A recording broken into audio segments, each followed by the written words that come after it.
Hello and good day. This is Punchline, and we are First News Nation.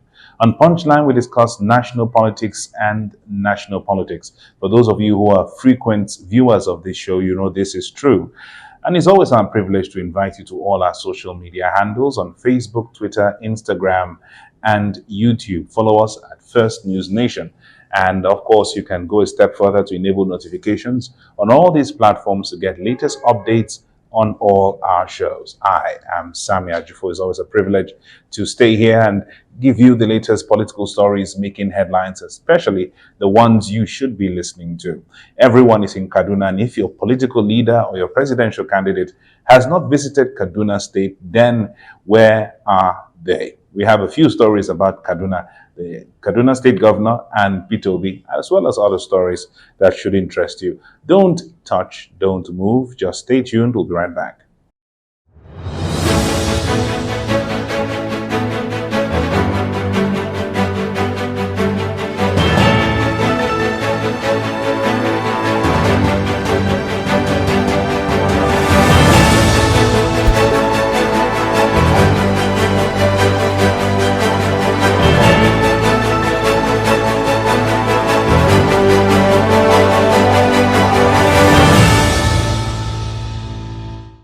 You're welcome back. It's still Punchline, and this is First News Nation. Our first story is about the Kaduna State Governor versus the Labour Party presidential candidate, Mr. Peter Obi.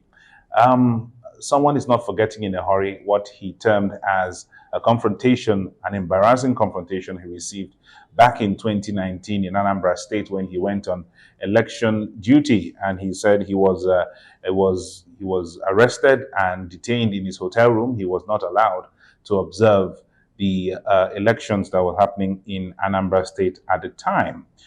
He is not forgiving Peter Obi, who was the sitting governor at the time, and he has come out to say, well, now the ball is in his court. Now he is the owner of the knife and he's the owner of the yam, and he could do anything he'd like to do. He probably would like to take a swipe at Peter Obi and exact some kind of revenge on him. And he made that statement on social media. And videos have also surfaced on social media reminding Nigerians of that statement he made.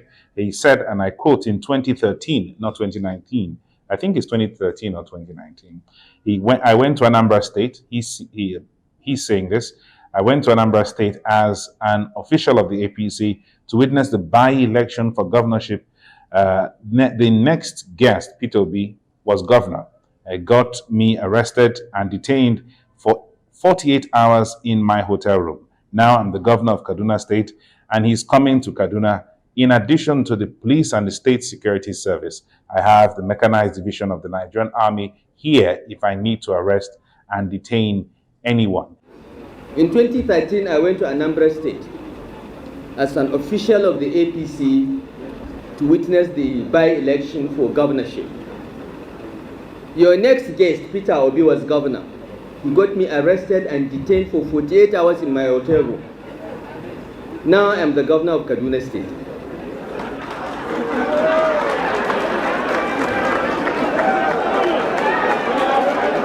And he is coming to Kaduna. In addition to the police and the SSS, I have one mechanized division Nigerian Army here if I need to arrest and detain anyone. He was making this statement at the Arewa Joint Committee in Kaduna, where all the notable presidential candidates have gone to make statements. I'm talking about the Labour Party presidential candidate, the PDP presidential candidate, as well as the All Progressives Party,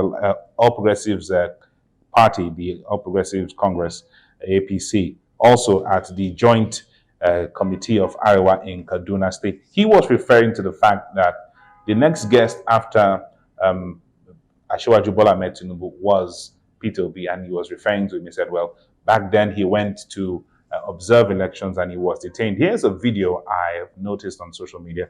This video is a video that was taken that year when Governor El-Rufai was Deputy National Secretary of the All Progressives Congress. We'll be right back. Hotel room to go in to have breakfast, and I was blocked by 3 SSS officials holding AK-47s and threatening me that they have directives from Abuja to restrict me to my room.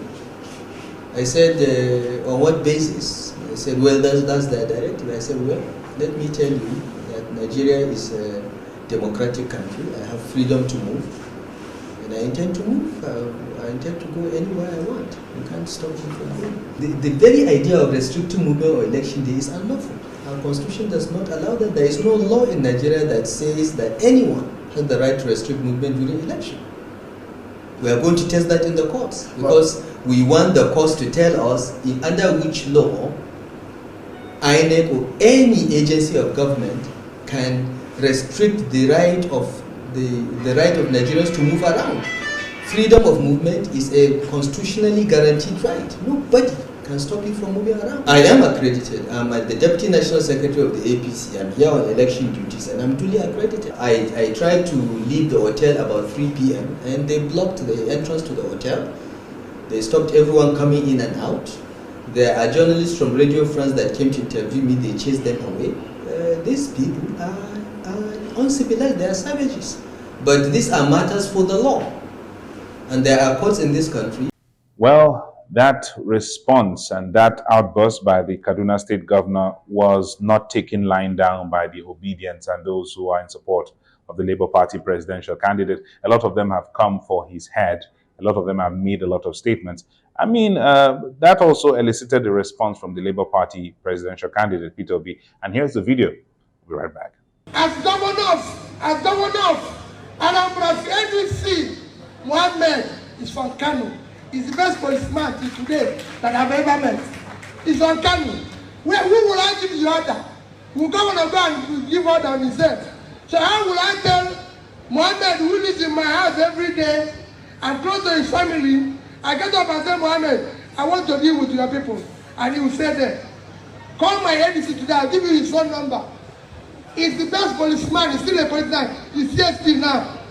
And he will tell you. So when people there, Peter Obi is black. Unsa rice in Kano, he went to look for loan in 3 banks. They didn't give him. He came to us. I said, we'll finance him. He's the biggest rice farmer. He's in Kano. And I discuss with him every day on the way forward of farming. And he knows my commitment to what I'm saying about the land here. So it has nothing to do anybody who is telling you this. Just like I told you, in 2019, I was a good man. The only offense I committed now is that I want to be president. Welcome back. Still on the Joint Arewa Committee conference that was attended by all leading presidential candidates. Actually, not all. Here are the people who attended: Atiku Abubakar, the presidential candidate of PDP; Kola Abiola, the presidential candidate of the People's Redemption Party; Adewale Adeboye, he's of the Social Democratic Party; and also Bola Tinubu was also there, and Peter Obi was also there. But the NNPP presidential candidate, Senator Rabiu Musa Kwankwanso, was conspicuously absent. And he said the reason why he didn't show up was because he claimed or alleges that the organization that's organizing that meeting was biased towards one of the candidates. And we wonder who that candidate is. Who are they biased to? Is it the APC candidate, the PDP candidate, or the Labour Party candidate? That's why he didn't appear. Now, before we go, there's an observation I would like to make. I'd like to go back to what Governor El-Rufai said. The last line of what he said. He said, now I'm the governor of Kaduna State and he's coming to Kaduna, referring to Peter Obi. In addition to the police and the state security service, I have one mechanized division of the Nigerian army here if I need to arrest and detain anyone. Now, I need to draw everyone's attention to the, when Nigerians say that the president is the chief security officer of the country and the state governors have no power, if Governor El-Rufai is admitting here that he has control over the Nigeria police, he has control over the state security service and the military cantonment in Kaduna State, pray tell, why is there so much insecurity in Kaduna State if the governor has the power to control all these people? We need to ask ourselves the questions, and sometimes our politicians need to know when to make statements and when not to. This is an indicting statement, actually. Let's go for our next story. It's still Punchline. We are First News Nation. I am Sami Ajufo, and I know you have something to say about this story. Drop it in the comment section below.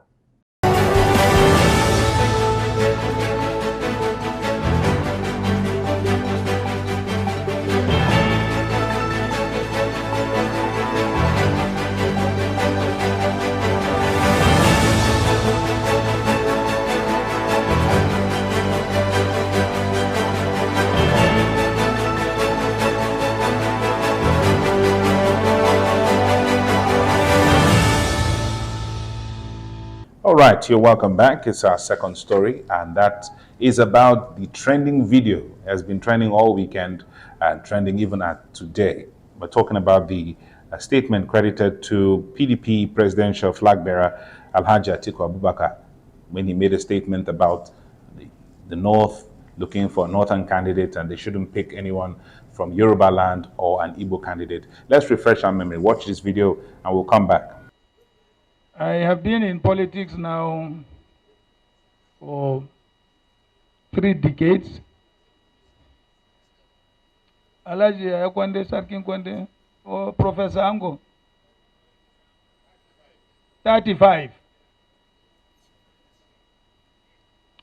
And I have traversed the whole of this country.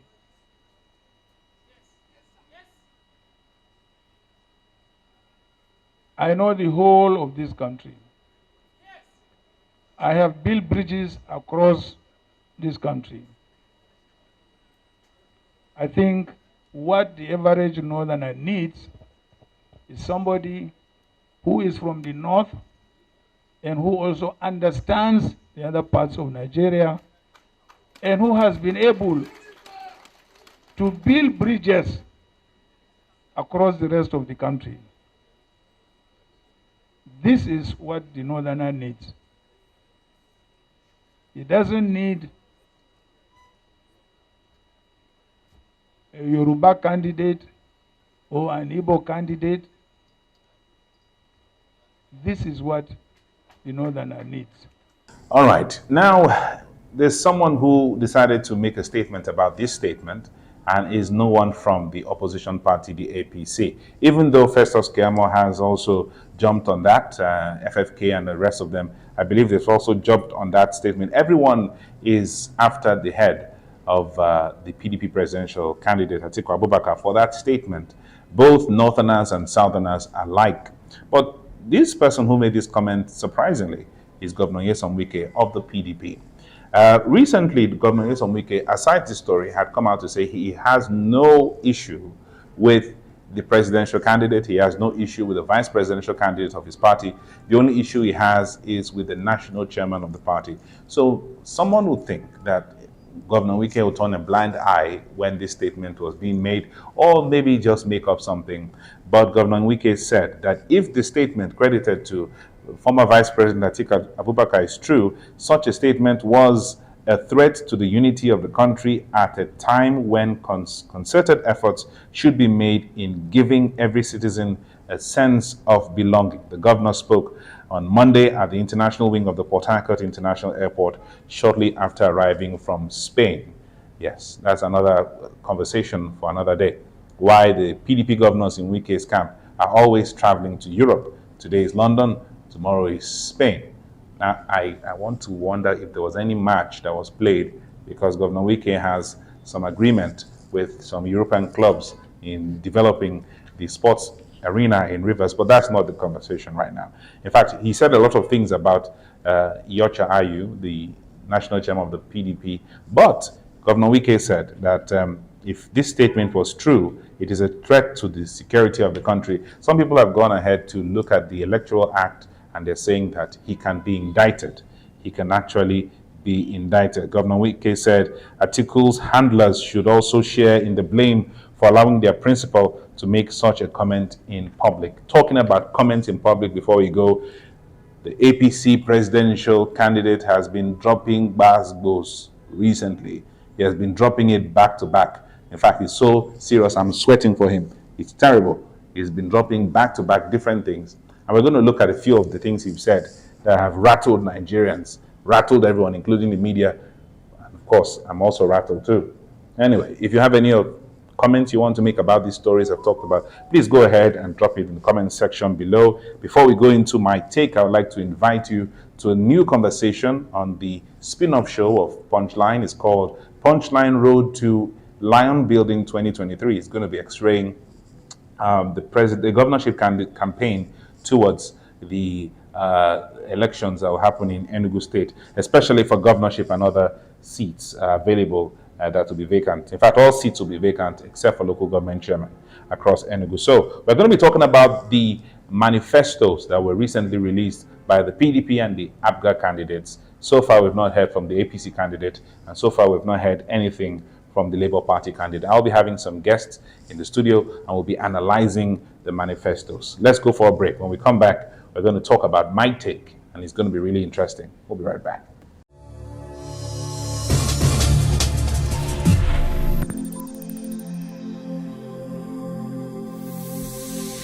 This is Niger Feedback. You're welcome back. It's still Punchline, and this is my take. This is my opinion, my personal opinion. It's not the opinion of First News Nation. I'm going to talk about the fact that the APC presidential candidates seem to have a belief that everybody in Nigeria owes him. Perhaps it's true.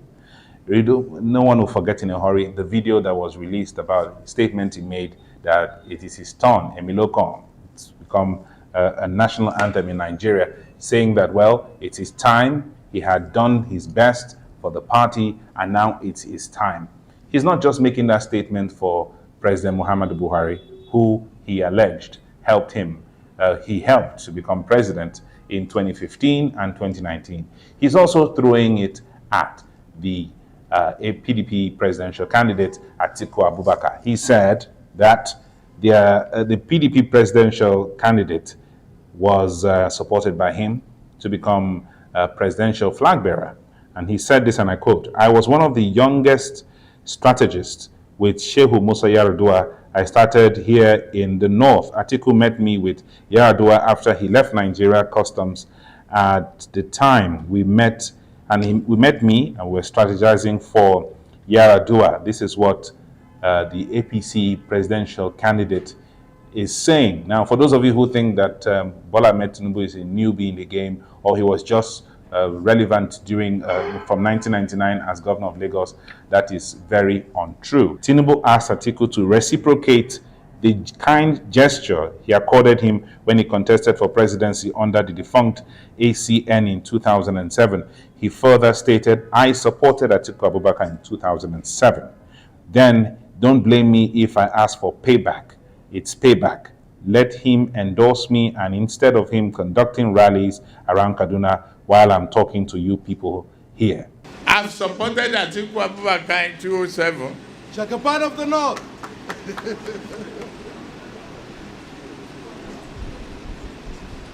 Then don't blame me if I ask for the payback period.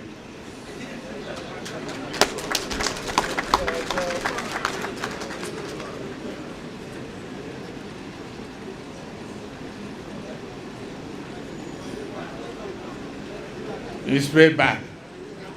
Let him endorse me now. Instead of conducting rally around Kaduna while I'm talking to great people here. I said it before we went for the break. The APC presidential candidate is spitting fire, he's calling shots, and he's naming names. And in fact, someone said that he made a statement that his handlers are saying he should stay on script. So there was actually a script he was supposed to follow. But Bola Tinubu is not following any scripts. And this one is actually not in the script. So he's asking for payback. This is time. He's collecting back. He's not a tax collector, but he's getting back all he invested. Can you really blame Bola Tinubu?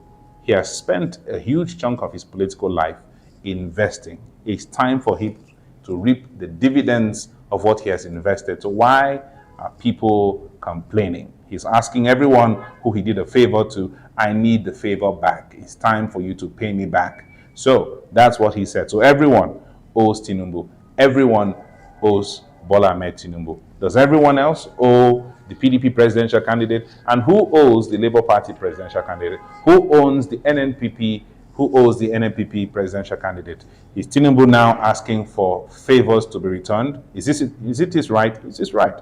It's his right. He can do that. He can ask for favors back. And that's what is happening right now. So if you owe any presidential candidate and you have anything to say about them, especially negative, remember when they helped you. Tinubu is asking everyone. Remember, I helped you back here. Remember, I helped you here. Remember, I helped you here. Okay? So don't blame Bola Tinubu for asking President Buhari. It's our turn. And don't blame Bola Tinubu for asking Atiku Abubakar. Man, I helped you. It's the time for you to help me back. Forget all these things you want to do. Stop all the campaigns. Step down and support me. Let's see how that goes ahead, and let's see how Vice President Atiku Abubakar replies that. So, is politics now a thing of payback? In our politics, yes. General politics, a little bit.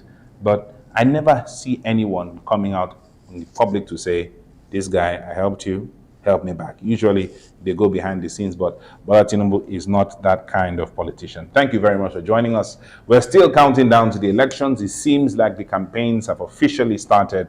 Dates have been released, and we're watching to see how that will happen. We're going to give you blow-by-blow details on the campaigns as they go ahead. I am Sami Ajufo, appreciating the entire production team, our research executive, the editors, and everyone who's been part of the production today. We'll see again. Don't forget, next episode will be analyzing the manifestos. We'll be right back next week. Enjoy the rest of the week and have a wonderful week ahead.